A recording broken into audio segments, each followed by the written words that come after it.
students. Today we are discussing about a sample website using HTML, Basic, PHP and MySQL. This is a sample application for student management system.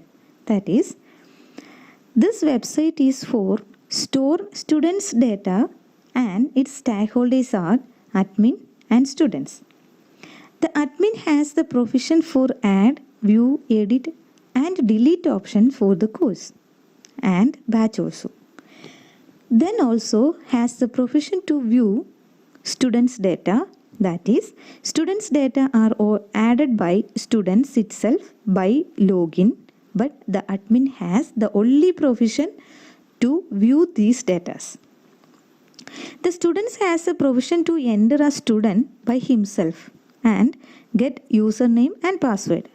Then the student can log in using his username and password and has the provision to view basic details and update our own profile with more details. So look at this website. Here, this is the homepage of our sample website. We can see that the header portion, it includes certain links such as home, about us, sign in and sign up. And we can also see a banner image for this template and is followed by some contents. Then we have seen a portion that is footer of this website. Footer contains the copyright options and admin login. These are the homepage contents, that is header, it is followed by banner image, then some contents and the footer. Okay, here we see an about us link. It contains the information about this website. Then the next link is sign in or login. This is our login page for students. For new account, click on the sign in link. First, we can see the admin part of our website. For that, we log in as an admin. The admin login link is in the footer of our website because it's for the security. In most of the website, we can see admin login in the footer. This is a login page for admin and username and password are mandatory fields. If these text boxes are null, we click on the login button, we can see the mandatory field validation and required field validation. Then enter the username and password of the admin. The username and password of admin are defaultly be set in the MySQL. If the username and password is invalid, we can see a message box with message invalid username or password. Otherwise, it is valid. We can see the admin dashboard and then we can see a message welcome to admin in the header portion of our website.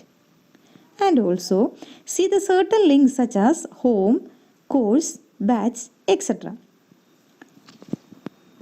Admin dashboard is a brief summary of our website. That is, here we can see the count of courses offered in our college, count of batches, count of students that are used of our website and count of students in each course, etc. So we cannot see the banner image or any other feature in the admin dashboard.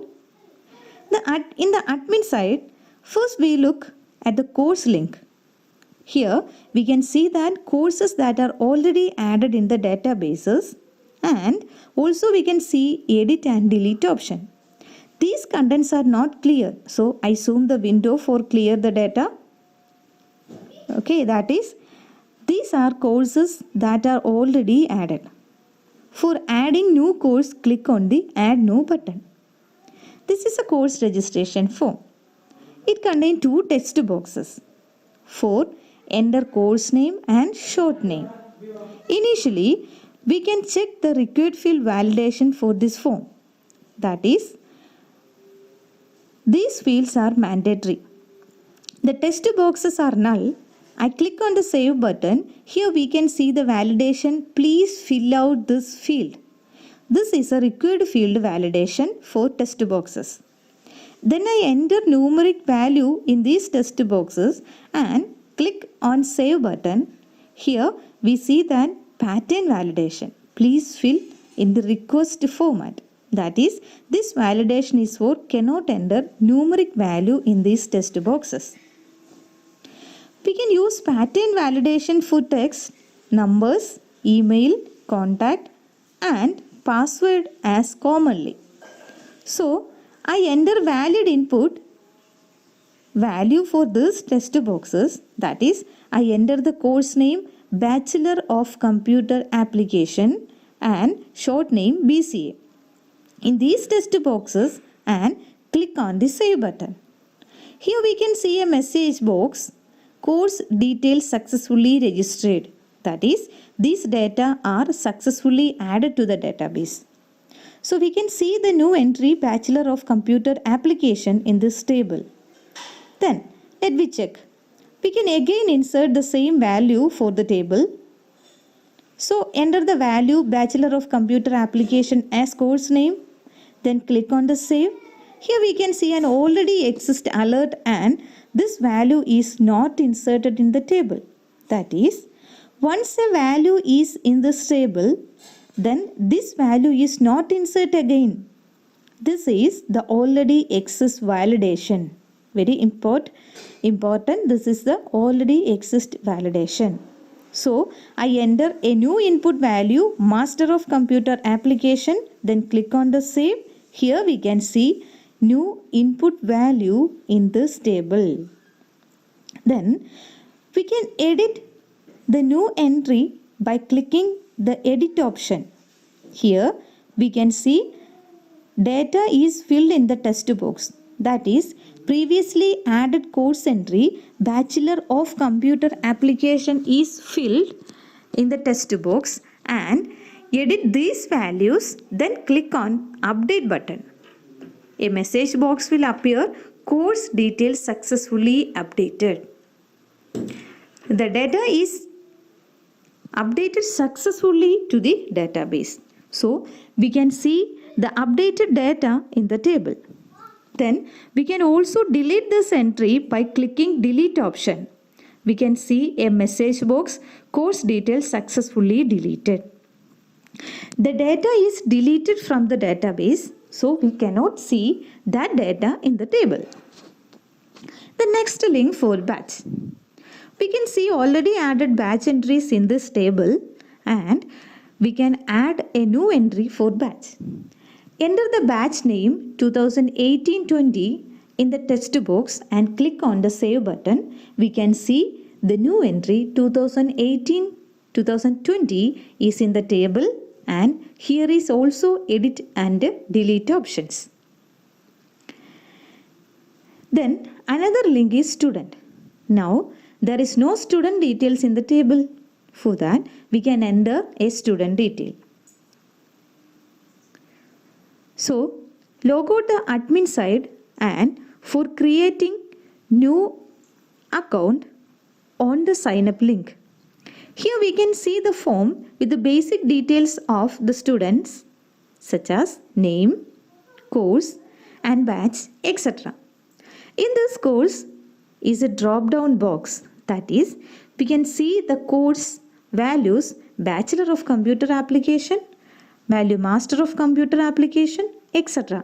that are added by the admin. The batch value are also added by the admin.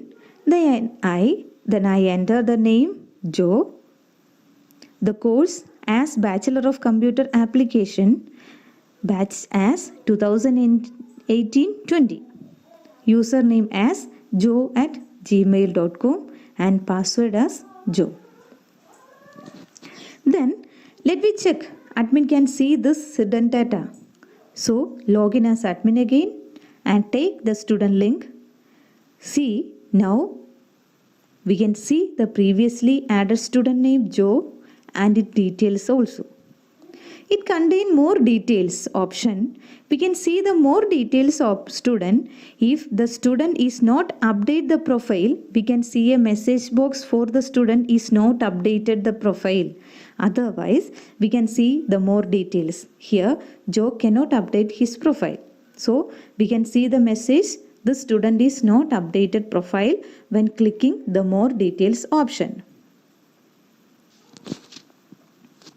Okay. Then we can update the profile when login as student with Joe, username and password. Then click on the logout button and take the sign in page. Here enter username and password of Joe. If the username and password is invalid, we can see the message box invalid username or password. Otherwise, we can see the student home page now. Here we can see the student's basic details. Then we update our profile by clicking the update profile link. Enter other details such as gender, house name, email, etc. and click on update button. These details are updated. Once we can update these data are also filled in the text boxes. Then for login as admin, we can see the details Joe. So I log out this page and login as admin. Then take the student details link. Here we see Joe details and click on more details option. Then we can see the more details of Joe. That means the student is updated his profile. And the another link is report. We already discussed about the reports, types of reports, etc. Here we can see the reports. Initially is a course report. Here we choose the name of course Bachelor of Computer Application in drop down and click on view. Now we can see the details of the students in the course, that is we can see the Joe's details. Here also we can see the export option. That means when we click on export, this data is exported in the Excel. Now we can see the Excel file and please listen to the Excel file. The Joe's details, the students details can view now. Okay. Then the next report, that is pie chart for showing count of the students in each courses. Here we can see the count of student when we moving the courses into the pie chart. So, dear all, this is our sample website contain 2 stakeholders. Thank you.